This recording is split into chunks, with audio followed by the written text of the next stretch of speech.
Sore itu hujan mendadak turun membasahi tepian Jalan Provinsi 33 di Kabupaten Purbalingga, Jawa Tengah. Di balik kabut tipis yang melayang di antara pepohonan, tiga pemuda desa berjalan menyusuri jalan setapak tanah merah. Mereka adalah Andi, mahasiswa yang baru pulang liburan bersama dua sahabat lamanya, Roni dan Wahyu. Tujuan mereka sederhana, mencari rebung bambu di hutan untuk menambah lauk makan malam. Namun langkah mereka terhenti mendadak ketika Roni melihat sesuatu aneh di bawah rimbunnya pohon paku hutan. "Tunggu! Itu!" Manusia, suaranya bergetar. Ketiganya mendekat. Pemandangan di hadapan mereka membuat darah membeku. Tiga perempuan muda terbaring diam berdampingan. Wajah mereka tampak seperti sedang tidur, pakaian masih rapi, tak ada darah, tak ada luka.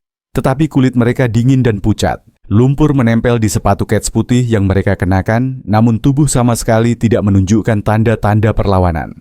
Andi yang pertama kali sadar berkata terbata mereka sudah mati. Dingin sekali.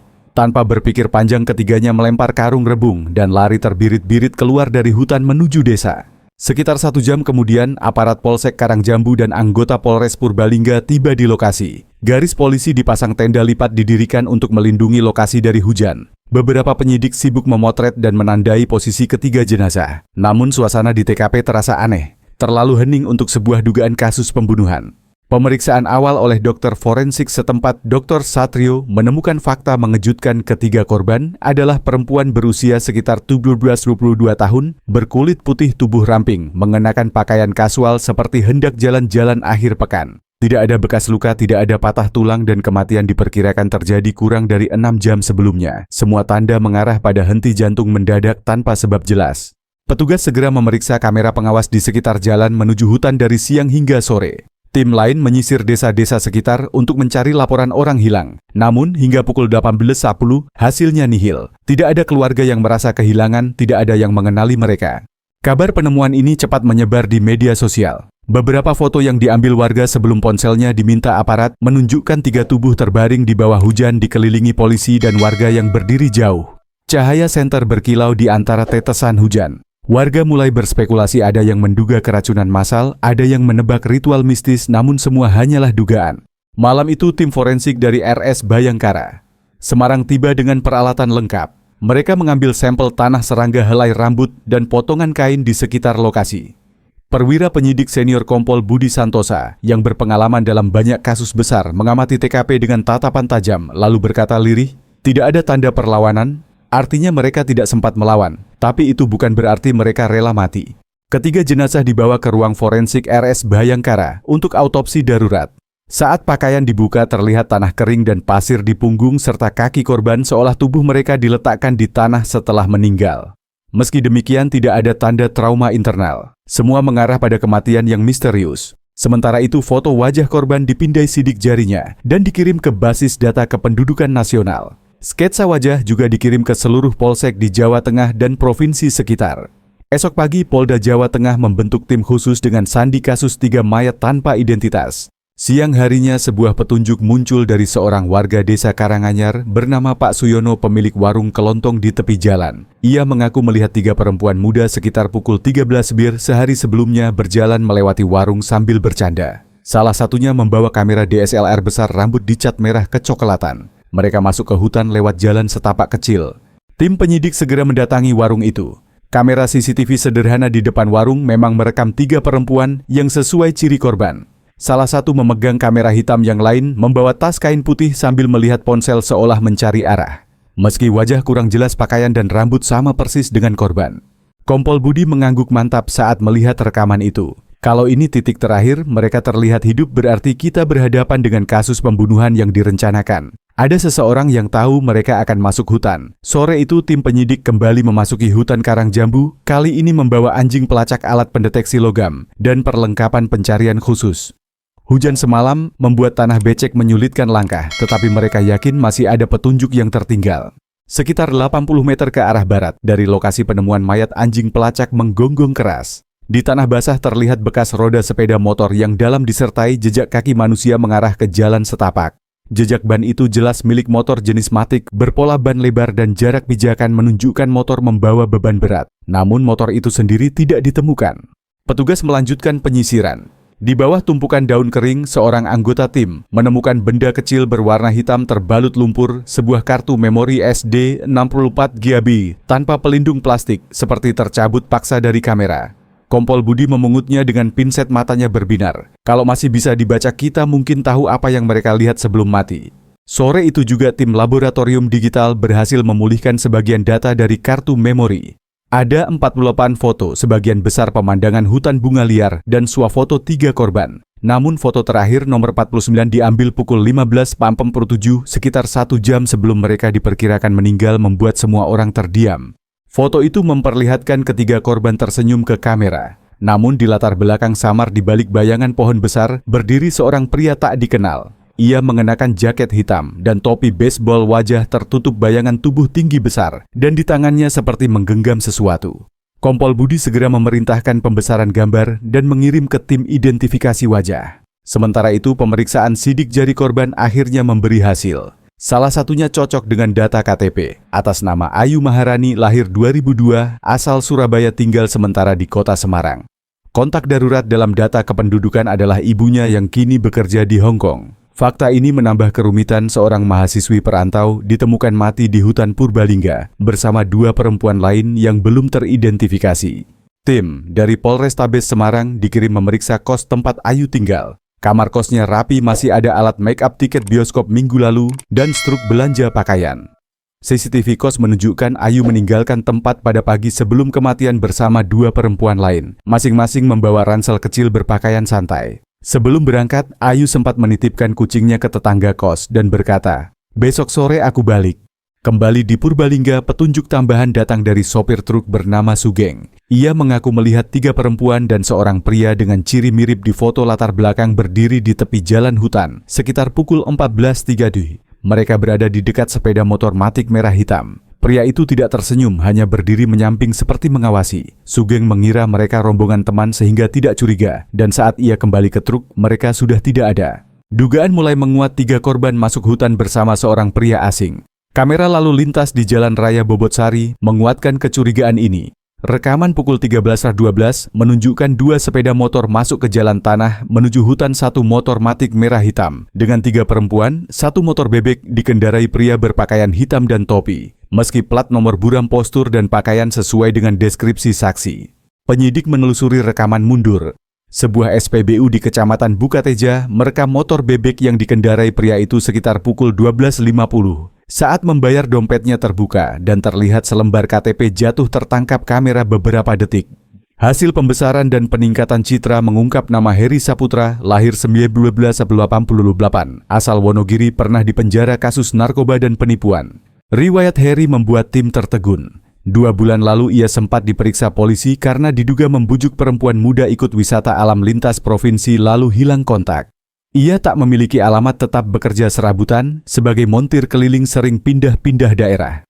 Kompol Budi menatap berkas itu lama lalu berkata, "Kalau Heri orangnya di foto ini bukan kecelakaan. Ini pembunuhan yang direncanakan." Malam itu Polda Jawa Tengah mengeluarkan surat perintah pencarian terhadap Heri Saputra di seluruh wilayah provinsi dan daerah sekitarnya. Sementara itu, tim kembali ke hutan untuk penyisiran ketiga, memperluas radius pencarian hingga 500 meter. Di bawah batu besar mereka menemukan tas kain putih berisi dompet kulit, ponsel iPhone, layar retak, dan botol air mineral tanpa label dengan bau obat penenang yang menyengat. Nomor IMEI ponsel menunjukkan pemiliknya adalah korban Ayu Maharani. Pesan terakhir yang ia kirim pukul 14.03 berbunyi, "Kita udah sampai hutan nih, cakep banget pemandangannya." Pesan itu dikirim ke kontak bernama Heri SP88 hanya 90 menit sebelum kematian. Keesokan paginya, ruang forensik RS Bayangkara, Semarang dipenuhi aroma tajam formalin. Dr. Satrio bersama timnya baru saja menyelesaikan autopsi awal dan laporan sementara diserahkan langsung kepada Kompol Budi. Hasil pemeriksaan menunjukkan ketiga korban tidak mengalami luka luar atau trauma tumpul. Namun, Dr. Satrio berhenti sejenak menatap serius. Dalam darah mereka ditemukan kadar tinggi obat penenang jenis benzodiazepin dan jejak zat ketamin obat bius yang biasanya digunakan di operasi besar atau klinik hewan. Kompol Budi mengernyit. Dosisnya cukup tinggi untuk membuat korban pingsan dalam beberapa menit. Kalau melebihi batas, jantung bisa berhenti tanpa tanda kekerasan fisik, jawab sang dokter. Analisis lebih lanjut menemukan 2 dari 3 korban memiliki bekas tusukan jarum di lengan, sementara korban ketiga tidak kemungkinan zat diberikan lewat inhalasi. Temuan ini membuat dugaan pembunuhan semakin kuat, mereka sengaja dibuat tak berdaya lalu dibiarkan mati di hutan. Sementara itu anjing pelacak yang diturunkan kembali ke lokasi penemuan mayat berhenti di dekat sebuah pohon besar. Di batangnya terukir huruf AM yang diperkirakan dibuat 35 hari sebelumnya, sesuai estimasi waktu kematian. Bisa jadi itu inisial korban Ayu Maharani atau seseorang yang ingin meninggalkan tanda. Tak jauh dari sana, penyidik menemukan kalung perak putus dengan liontin hati bertuliskan To My Love 2022. Saat dicium, anjing pelacak hewan itu langsung menggonggong dan menarik pawangnya menuju timur sejauh 300 meter. Di lokasi itu terdapat sisa api unggun, 2 kaleng minuman energi penyok, dan topi berlogo grup musik K-pop terkenal. Apakah mereka sempat berkemah di sini atau dibawa ke sini sebelum dibunuh, tanya salah satu anggota tim. Kompol Budi hanya diam memerhatikan tanah yang penuh bekas pijakan. Petunjuk berikutnya datang dari seorang warga lanjut usia bernama Pak Darmo yang tinggal di tepi hutan. Ia mengaku sekitar 5 hari lalu melihat cahaya lampu motor dan mendengar tawa perempuan di dalam hutan pada malam hari.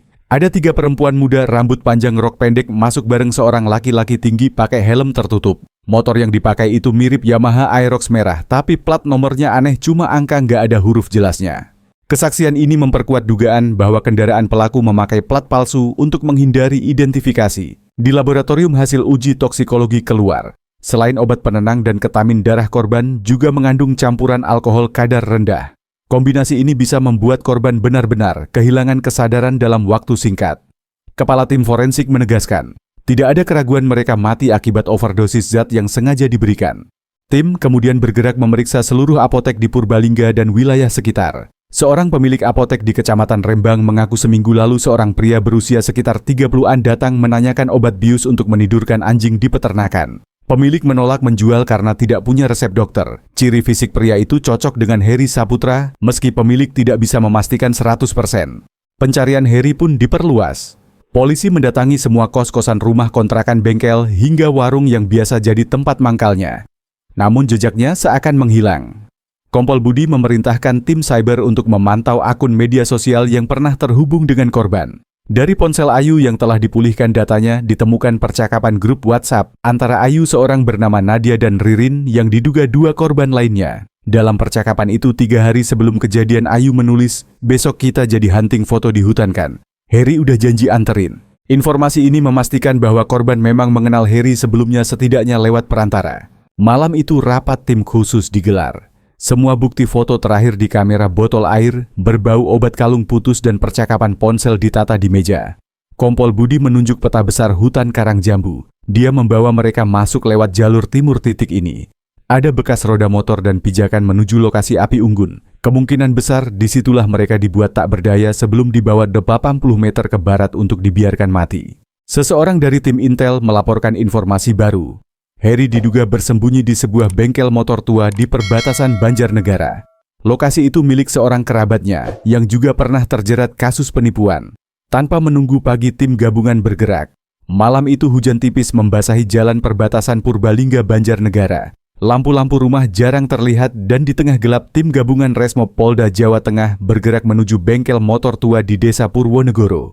Menurut laporan Intel, bengkel itu sudah lama tidak menerima pelanggan umum, tapi lampu belakang kadang menyala hingga larut malam.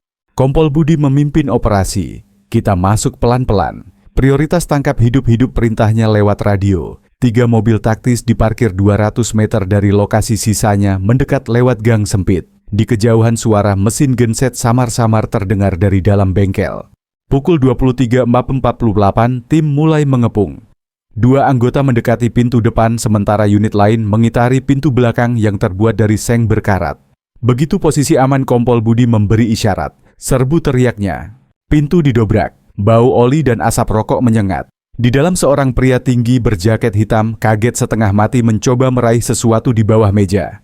Anggota langsung menekannya ke lantai. Identitasnya dikonfirmasi Heri Saputra. Tangannya diborgol, wajahnya menunduk tanpa bicara. Namun di pojok ruangan penyidik menemukan hal yang lebih mengejutkan. Ada 2 motor matic, 1 merah hitam mirip di rekaman CCTV, dan sebuah tas ransel hitam besar. Di dalam tas terdapat kamera DSLR milik korban, beberapa ponsel, serta dompet berisi KTP dan ATM atas nama 2 perempuan yang belum teridentifikasi. Semua barang itu basah dan sebagian tertutup lumpur. Di meja kerja, ditemukan pula botol kecil berlabel ketamin dengan sisa cairan bening jarum suntik bekas dan kain lap penuh noda. Forensik lapangan segera mengamankan barang-barang itu sebagai bukti. Saat diinterogasi singkat, Heri awalnya bungkam. Tetapi ketika polisi menunjukkan foto dirinya di latar belakang gambar terakhir dari kamera korban, ia tersenyum miring. Itu cuman kebetulan. Mereka yang minta diantar saya nggak bunuh, katanya. Nada suaranya datar tanpa rasa takut. Kompol Budi menatapnya tajam. Kalau begitu, kenapa barang-barang mereka ada di sini? Kenapa ada botol ketamin di meja kamu? Heri mengangkat bahu pura-pura tak tahu. Penyisiran di sekitar bengkel berlanjut. Di gudang belakang tim menemukan drum plastik besar berisi air keruh. Di dasar drum ada pakaian perempuan yang terendam sebagian rok jeans, kaos putih, dan sepatu kets. Warna dan ukuran sesuai dengan pakaian yang hilang dari salah satu korban. Ada juga kantong plastik berisi kosmetik, parfum, dan perhiasan murah. Sementara itu, tim Intel yang memeriksa ponsel Heri menemukan percakapan di aplikasi pesan dengan kontak bernama WS. Isi chat menunjukkan WS memberi arahan bahwa mereka ke lokasi biasa. Jangan sampai ada yang tahu. Pesan itu dikirim sehari sebelum kematian korban. Nomor WS dilacak dan ternyata milik seorang pria bernama Wahyu Seno, residivis kasus perdagangan perempuan di Cilacap. Informasi ini mengubah arah penyelidikan. Dugaan semakin kuat bahwa Heri bukan pelaku tunggal, melainkan bagian dari jaringan yang terlibat dalam penculikan dan eksploitasi perempuan muda. WS kini menjadi target berikutnya. Pukul 02.00 dini hari, Heri dibawa ke Mapolda untuk pemeriksaan intensif. Di perjalanan ia mencoba tawar-menawar, mengatakan siap membuka semua asal mendapat keringanan hukuman. Kompol Budi menolak mentah-mentah. Kalau mau bicara, bicaralah di ruang penyidik. Di sini hukum yang bicara, bukan kamu. Keesokan harinya, berita penangkapan Heri tersebar di media lokal. Namun polisi menahan sebagian besar detail agar tidak mengganggu pengejaran WS. Di sisi lain, keluarga korban yang sudah diberitahu mulai berdatangan ke Purbalingga untuk proses identifikasi resmi. Tangis pecah di halaman rumah sakit saat kepastian pahit itu diumumkan. Sore hari, hasil analisis laboratorium kriminal datang. Sidik jari Heri ditemukan di botol air berbau obat penenang yang ditemukan di TKP. DNA-nya juga cocok dengan sampel rambut yang menempel di kaos salah satu korban. Temuan ini memperkuat bukti bahwa Heri setidaknya terlibat langsung dalam proses sebelum korban meninggal. Namun satu pertanyaan besar belum terjawab, di mana WS dan apakah ada korban lain? Kompol Budi memutuskan membentuk tim kecil khusus untuk memburu WS. Jejaknya mengarah ke sebuah rumah kontrakan di tepi pantai selatan Cilacap. Informasi Intel menyebut WS jarang keluar siang hari, tapi malam sering menerima tamu laki-laki yang membawa perempuan muda. Diduga lokasi itu adalah titik transit sebelum korban dibawa keluar kota. Misi berikutnya pun mulai disiapkan dan kali ini taruhannya lebih tinggi. Polisi khawatir jika terlambat, WS bisa memindahkan atau bahkan menghilangkan korban lain yang mungkin masih hidup. Malam mulai turun di pesisir selatan Cilacap. Ombak menghantam karang, suaranya bercampur dengan desir angin laut. Di tepi sebuah gang sempit yang menuju ke deretan rumah kontrakan tua, 6 anggota tim Resmob Polda Jawa Tengah dan unit Jatanras Polres Cilacap bersembunyi di balik bayangan bangunan. Target mereka Wahyu Seno, residivis kasus perdagangan perempuan yang diyakini menjadi dalang di balik kematian 3 korban di Purbalingga. Informasi dari Intel menyebutkan bahwa WS sedang berada di kontrakannya bersama 2 orang laki-laki lain dan beberapa perempuan muda. Kontrakan itu terlihat sepi dari luar, tapi lampu di dalam menyala remang. Suara musik dangdut samar terdengar bercampur dengan tawa kecil. Kompol Budi yang memimpin operasi memberi instruksi singkat melalui radio tim Alfa dari depan tim Bravo kepung belakang. Jangan beri celah. Pukul 22.47 tanda serbu diberikan. Pintu depan didobrak, suara teriakan kaget pecah dari dalam. Di ruang tamu 3 perempuan muda dengan wajah pucat dan mata sembab duduk di kursi plastik. Mereka terlihat ketakutan, sebagian memeluk lutut. Di pojok ruangan, WS berdiri dengan wajah marah berusaha meraih ponsel di meja. 2 anak buahnya mencoba melawan tapi berhasil dilumpuhkan dalam hitungan detik. WS diborgol di tempat. Kalian nggak punya bukti apa-apa. Saya cuma ngajak mereka kerja, teriaknya. Kompol Budi menatap tajam. Kerja macam apa sampai 3 orang mati di hutan? Penyisiran seluruh ruangan dimulai. Di kamar belakang ditemukan 2 koper berisi pakaian perempuan, alat make up, dan kamera Polaroid. Di laci meja ada 3 dompet berisi KTP milik korban yang meninggal. Juga ditemukan buku catatan berisi daftar nama, nomor telepon, dan catatan singkat seperti lokasi hutan Ketamin 5 mLHP simpan di bengkel.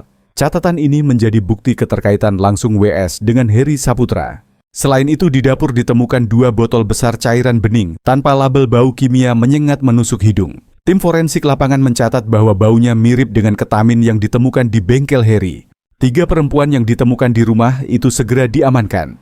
Dari keterangan awal, mereka mengaku dibawa WS dari Yogyakarta dengan janji pekerjaan sebagai model foto outdoor. Setelah sampai Cilacap, mereka disuruh menunggu klien di rumah kontrakan tersebut. Untungnya operasi polisi datang lebih cepat sebelum mereka dibawa ke lokasi lain. Di ruang interogasi Polres Cilacap, WS awalnya bersikeras tak tahu soal kematian 3 korban. Namun setelah dihadapkan dengan barang bukti dan pesan di ponselnya, ia mulai mengakui sebagian. Saya cuma atur pertemuan. Heri yang urus di lapangan. Saya nggak tahu kalau bakal mati, ujarnya. Ia juga mengaku Heri bukan bekerja sendirian, melainkan bersama seorang lagi bernama Andra Putra Pria yang memiliki pengalaman di bidang farmasi gelap.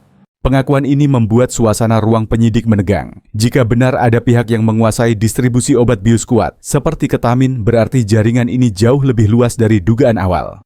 Kompol Budi langsung memerintahkan tim cyber melacak keberadaan Andra yang menurut WS sering berpindah antara Cilacap, Banyumas, dan Yogyakarta. Keesokan paginya bukti-bukti dari rumah WS dibawa ke laboratorium forensik di Semarang. Sidik jari WS teridentifikasi di salah satu botol ketamin dan DNA-nya ditemukan pada masker kain yang ada di TKP Purbalingga. Ini menjadi penguat bahwa WS berada di lokasi kejadian atau memegang barang korban. Sementara itu berita penangkapan WS mulai menyebar di media nasional. Publik bereaksi keras mendesak polisi mengungkap seluruh jaringan dan menghukum para pelaku seberat-beratnya. Tagar keadilan untuk Ayu Maharani dan hukum-hukum berat sempat menjadi tren di media sosial. Dalam rapat tertutup di Mapolda Jawa Tengah, Kompol Budi memaparkan hasil perkembangan. WS mengaku ada lebih dari 1 lokasi yang mereka pakai untuk menyimpan korban sebelum dibawa ke hutan. Kita harus temukan lokasi itu, siapa tahu ada korban lain yang masih hidup. Tim kemudian membagi diri, 1 tim membawa WS ke Purbalingga untuk rekonstruksi kejadian, sementara tim lain memburu Andra Putra. Dari jejak digital, Andra terakhir menggunakan ponselnya di daerah Sleman, Yogyakarta. Intel menduga ia bersembunyi di sebuah rumah kos dekat kampus berpura-pura menjadi mahasiswa. Sore harinya WS dibawa kembali ke hutan Karangjambu untuk menunjukkan jalur yang ia dan Heri lewati. Di sana ia mengaku bahwa sebelum korban dibawa ke titik kematian, mereka sempat dikurung di sebuah pondok bambu kecil yang jaraknya sekitar 700 meter dari lokasi mayat ditemukan. Pondok itu digunakan untuk menunggu malam agar proses pembuangan jasad tidak terlihat warga. Pengakuan ini membuat semua orang di lokasi terdiam. WS menceritakan detail yang membuat bulu kuduk berdiri, bagaimana Heri menyuntik korban satu persatu, bagaimana tubuh mereka mulai lemas, dan bagaimana ketiganya dibaringkan begitu saja di tanah basah tanpa selimut atau pelindung. Mereka cuma tidur, lalu nggak bangun lagi, ucapnya pelan seperti mengulang adegan dalam pikirannya. Malam itu langit Sleman, Yogyakarta mendung pekat. Tim gabungan Resmo Polda Jawa Tengah, Polres Sleman, dan unit Jatanras Polda DIY bersiap di parkiran minimarket 24 jam sekitar 200 meter dari rumah kos yang diduga menjadi persembunyian Andra Putra. Menurut informasi intel, Andra baru saja terlihat sore tadi membeli makanan dan kembali ke kos dengan membawa sebuah tas ransel besar. Andra bukan orang sembarangan. Riwayat kriminalnya mencatat keterlibatan dalam penjualan obat-obatan ilegal, termasuk obat bius kelas berat. Catatan kepolisian menyebutkan, ia pernah bekerja di sebuah apotek sebelum dipecat karena mencuri stok ketamin. Sejak itu ia diduga menjadi pemasok utama zat tersebut bagi jaringan WS dan Heri. Pukul 22.15 tim mulai bergerak. 2 anggota menyamar sebagai pasangan muda berjalan melewati gang kos, sementara tim lain bersiaga di ujung gang. Lampu di lantai 2 kos menyala redup, tirai tertutup rapat. Dari laporan intel, Andra menghuni kamar nomor 6 menghadap ke jalan kecil. Kompol Budi memberi aba-aba lewat radio Alfa masuk lewat tangga belakang. Bravo jaga pintu depan. Tim Alfa naik perlahan. Begitu tiba di depan kamar 6, suara televisi terdengar samar. Isyarat tangan diberikan 3, 2, 1. Pintu didobrak keras. Di dalam Andra terlihat duduk di lantai membongkar botol kecil dan peralatan suntik. Kaget ia mencoba kabur lewat jendela, tapi berhasil ditarik kembali oleh petugas. Perlawanan singkat terjadi, namun dalam hitungan detik ia dilumpuhkan dan diborgol. Wajahnya pucat, napas terengah. Pemeriksaan cepat di kamar menemukan berbagai barang mencurigakan: 12 botol ketamin cair, 8 jarum suntik steril, masker, sekali pakai sarung tangan lateks, serta sebuah buku catatan berisi daftar pengiriman obat. Dalam catatan itu tercantum kode PBGHS3 yang diduga merujuk pada pengiriman ke Purbalingga untuk Heri Saputra 3 hari sebelum kematian korban. Selain itu di laci meja ditemukan flash disk. Tim forensik lapangan memeriksa cepat isinya, terdapat foto-foto korban Ayu Maharani dan 2 perempuan lain diambil di sebuah ruangan sempit dengan pencahayaan redup. Beberapa foto memperlihatkan mereka duduk di lantai mata tertutup kain tangan diikat tali plastik. Saat diinterogasi awal, Andra mengaku hanya sebagai pemasok tidak terlibat langsung di lokasi kejadian. Namun ketika ditunjukkan foto korban di dalam flash disk, ia terdiam lama. Itu foto untuk dokumentasi. Saya cuma kirim ke WS nggak ikut waktu mereka mati, ucapnya pelan. Kalimat itu justru menguatkan dugaan bahwa ia mengetahui rencana besar sindikat tersebut. Keesokan harinya Andra dibawa ke Mapolda DIY untuk pemeriksaan lanjutan. Dari ponselnya tim cyber menemukan percakapan grup terenkripsi antara Andra, WS, dan Heri. Dalam salah satu pesan WS menulis, "Jangan terlalu banyak dosis nanti cepat mati. Biar bisa dipakai dulu." Heri membalas, "Tenang Andra, udah atur takarannya." Percakapan ini membuat darah tim penyidik mendidih, nyawa manusia diperlakukan seperti barang eksperimen. Sementara itu hasil uji laboratorium terhadap botol-botol ketamin yang ditemukan di kamar Andra menunjukkan kadar yang sama persis dengan zat yang ada di darah korban. Artinya jalur pembunuhan mulai terbentuk jelas. Andra menyediakan obat, WS mengatur logistik dan pemilihan korban, Heri menjadi eksekutor lapangan. Berita penangkapan Andra membuat publik semakin marah. Di media sosial seruan hukuman mati bagi para pelaku menggema. Beberapa aktivis perempuan di Yogyakarta menggelar aksi diam di depan Mapolda DIY membawa foto 3 korban dengan lilin menyala. Salah satu spanduk bertuliskan, "Mereka bukan statistik, mereka anak kita." Di ruang penyidik, Kompol Budi memutuskan untuk melakukan konfrontasi, mempertemukan WS, Heri, dan Andra dalam satu ruangan di bawah pengawasan ketat. Begitu pintu dibuka, WS langsung menatap tajam ke Andra. "Gara-gara kamu semua jadi berantakan," ujarnya sinis. Heri justru tertawa kecil. "Ah, kamu juga kebanyakan gaya. Polisi kan nggak bodoh." Percakapan panas ini direkam sebagai bagian dari berita acara. Dari konfrontasi itu terungkap bahwa awalnya sindikat ini hanya berniat menjual jasa para korban ke pihak tertentu di luar daerah. Namun karena barang dianggap bermasalah menolak, menuruti perintah Heri, memutuskan memberi dosis tinggi ketamin yang berujung pada kematian. Malamnya, Kompol Budi memimpin rapat besar di Mapolda Jawa Tengah. Semua bukti kini mengarah pada satu kesimpulan: kematian Ayu Maharani dan 2 temannya adalah hasil dari rencana terstruktur, melibatkan minimal 3 pelaku utama dengan peran berbeda.